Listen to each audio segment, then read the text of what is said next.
the big news of the day is that apparently Donald Trump hates children. Now, if you're on the left, this comes as no surprise because you always thought that Donald Trump hated children, right? I mean, that's not a giant shock, but the reality is that Donald Trump supposedly is a guy who wants to remove children from the arms of their parents as those parents cross the border illegally. So you're coming across the border to make a new life for yourself, and you've brought your child, and you're picked up by ICE, and they cruelly take those children and they rip them away from you. They take the children and they rip them away from you. Okay, there is only one problem with all of this. Okay, there's only one problem with all of this. This is just not the case. Okay, the reason I say this is just not the case, I'm going to go through the actual applicable law here so that you know what it is that is going on.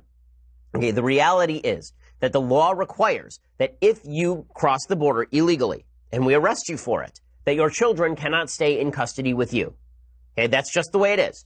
Okay, the way that it is according to the law. Okay, and that is a 2008 ruling from the Ninth Circuit Court of Appeals. According to the law, you are not allowed to take the children and leave them with their parents in custody. Okay, so the Ninth Circuit Court ruled that non-detention of minors applies to accompanied illegal immigrants. The reason this happened is there was an agreement, it's called the Flores Agreement, back from the 1990s, in which the federal government was sued, and they came to a federal settlement, and the federal settlement said that when unaccompanied illegal children come across the border, they have to be released, remanded into the custody of some sort of parental figure or guardian in the United States. And then the Ninth Circuit Court of Appeals in 2016 ruled that those children actually had to be released, whether or not they came with a parent. So you come across with mommy and daddy, we still cannot keep you in custody for a long period of time. We still have to release you ASAP. Now, the problem with this is this has created a spate of headlines that Donald Trump, because he is more strictly enforcing border laws, that because he is doing that, this means that that he is somehow separating the children from their parents. Again, it is by operation of law that the kids are removed from their parents. It is not Donald Trump decided, I want to remove children from their parents, and therefore I'm cruel and nasty, and that's what I want to do. That's not how any of this works. Rich Lowry has a good column making all of this clear. He points out in his column at National Review today, the Trump administration is not changing the rules that pertain to separating an adult from a child. Those remain the same. Separation happens only if officials find that the adult is falsely claiming to be the child's parent, or is a threat to the child, or is put into criminal proceedings.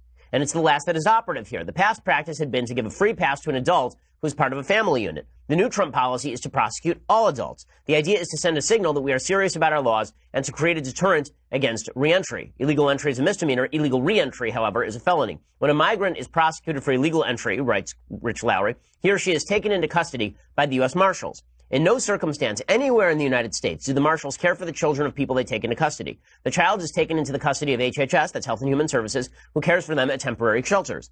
The criminal proceedings are exceptionally short, assuming there is no aggravating factor such as a prior illegal entity or another crime. The migrants generally plead guilty, and they are then sentenced to time served, typically all on the same day, although practices vary along the border. After this, they are returned to the custody of ICE for deportation. If the adult then wants to go home, in keeping with the expedited order of removal that is issued as a matter of course, it's relatively simple. The adult is reunited quickly with his or her child, and the family returned home as a unit. In this scenario, there is only a brief separation. When it does become more of an issue is when parents start claiming asylum. If you claim asylum, adults are going to be detained longer, and the law is that you are not allowed to hold children for longer than 20 days in custody. And that's the Flores consent decree. A ruling by the Ninth Circuit extended the 20-day limit to children who come as part of family units. So even if you would like to hold a family unit together, even if you want the kid to stay with mommy and daddy, you cannot by operation of law. You are forbidden from doing so because the Ninth Circuit Court of Appeals wanted to make it less appealing for the government to keep families in custody. They wanted all of these families released into the general population in the United States. Rich Lowry writes, the clock ticking on the time the government can hold a child will almost always run out before an asylum claim is settled. The migrant is allowed 10 days to seek an attorney. There may be continuances or other complications. This creates the choice of either releasing the adults and the children together into the country, pending the adjudication of the asylum claim, or holding the adults and releasing the children. If the adult is held, HHS places the kid with a responsible party in the U.S., ideally a relative. Even if Flores didn't exist, the government would be very constrained in how many family units it can accommodate. ICE only has about 3,000 family spaces in shelters. It is also limited in its overall space at the border, which is overwhelmed by the ongoing influx. So family units can go home quickly. All they have to do is not plead asylum, and they can all go home together. Also, there's a better way to claim asylum. So the separation of parents from children only happens if you are arrested. If you walk up to a border station in the United States, you don't go between border stations. You just walk up to, for example, the U.S.-Mexico border, down near San Diego. If you just walk up to that border and you say, I need to claim asylum, you will not be arrested. You're only arrested if you try to cross between the borders, because then the idea is probably you're lying to get into the country. Otherwise, you should just walk up to Border Patrol, not along the border, but in specific border stations, which everybody knows where they are, and then you claim asylum, and then you're not arrested at all. Then you get to stay with your kids. Right? Every indication is that the migrant flow to the United States is discretionary. It nearly dried up at the beginning of the Trump administration when migrants believed they had no chance of getting into the United States. Now it's going in earnest again because the message got out that despite the rhetoric, the policy at the border hasn't actually changed.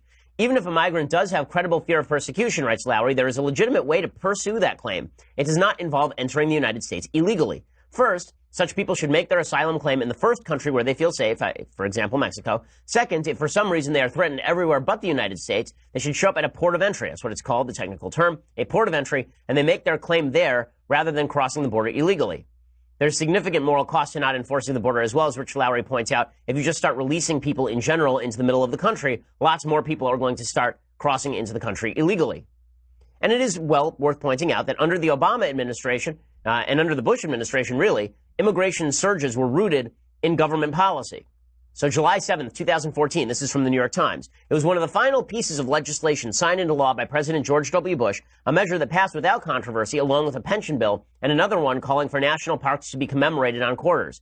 This is a piece of legislation we're very proud to sign. A White House spokesman, Tony Fratto, told reporters December 28th, 2008, this program has been very effective around the world in trying to stop trafficking in persons. Now the legislation, this is the New York Times, right? Not Breitbart, not a right-wing publication. Now the legislation, enacted quietly during the transition to the Obama administration, is at the root of the potentially calamitous flow of unaccompanied minors to the nation's southern border. Originally pushed by a bipartisan coalition of lawmakers, as well as by evangelical groups to combat sex trafficking, the bill gave substantial new protections to children entering the country alone who are not from Mexico or Canada by prohibiting them from being quickly sent back to their country of origin. Instead, they have an opportunity to appear in an immigration hearing and consult with an advocate. This, of course, it puts strains on the system, lengthens the amount of time that these kids are in the system in the first place. So, there are a bunch of lies that are being told right now. And we'll go through a lot of the lies that are being told by the media in just a second. But some of the lies being told are that Trump is randomly deciding to separate kids at the border. He doesn't have to do that. He does have to do that by operation of law. The only thing the Trump administration is doing differently is they are treating everyone who is crossing the border illegally as an illegal immigrant for prosecution, for purposes of prosecution. And then because you're doing that, the kids can't stay in custody with the parents longer than 20 days. And that is operation of law once again. Now, the media are going nuts over all of this, and they're making a huge fuss out of all of this. And they're showing up at the border, and they are showing up at these particular border stations where the kids are being held. The kids are being held separately in what are cages, essentially. Now, when they say cages, it makes it sound like it's like a chicken coop, like it's tiny. It isn't, but of course, technically they are cages because it's chain link fence separating people. So the administration has tried to fight back against the cages descriptor, saying the kids are being treated pretty well.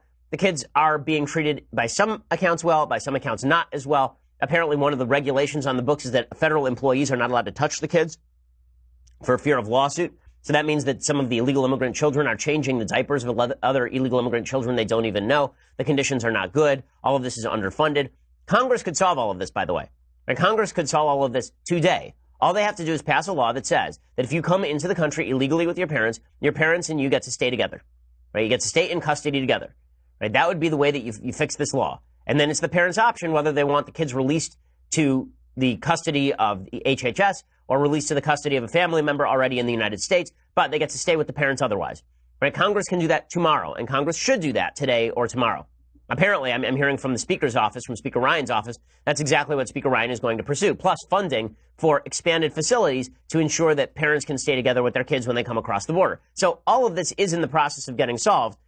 I do find it somewhat suspicious that the media have decided to jump both feet on the bandwagon as though this is some sort of great human rights catastrophe brought on by the Trump administration, when, of course, all of this started under the Obama administration, or at least it was happening under the Obama administration. Brandon Darby from Breitbart, he had a bunch of photos. I remember when I was working at Breitbart still, he put out all of these photos. Right? These are all photos of a bunch of people, including children, who are at these detention facilities. It doesn't look that great, right? I mean, this is from 2014. Right? You can see all the photos. It's from 2014. And it's children who are separated from males, who are separated from females. These facilities are overcrowded. Right? All of this was happening in 2015. There's nothing new happening here. But the implication is there's something new happening here because it's Trump. And that, of course, is not true.